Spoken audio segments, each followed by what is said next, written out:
Des maillots de foot de toutes les couleurs pour assouvir sa passion pour le ballon rond. Depuis son enfance, Gianni aime se démarquer à travers des maillots originaux. Quand j'ai commencé à avoir mes premiers maillots de foot, j'aimais bien quand on me ramenait un maillot du Brésil, par exemple, des choses comme ça.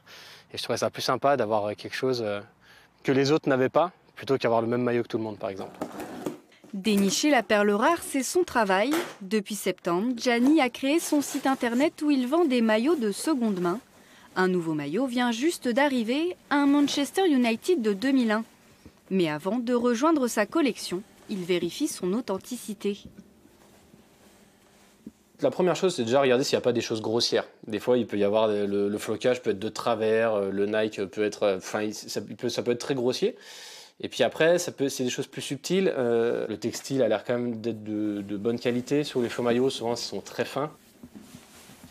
Une fois le contrôle qualité validé, le maillot va pouvoir rejoindre les 70 autres de sa collection.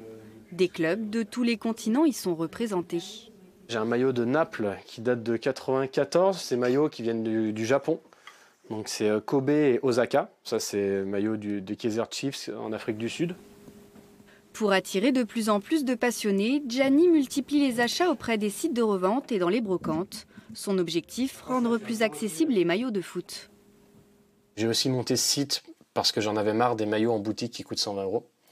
Et du coup, c'est aussi une réponse à ça. Donc 99 € pour moi, c'est vraiment la limite. Je ne veux pas mettre de maillot dessus. Et en moyenne, les maillots sont quand même plutôt autour de 60 €. Avec environ une vente par jour, il souhaite se développer davantage. Et pourquoi pas s'ouvrir à d'autres sports avec des maillots de basket ou encore de cyclisme.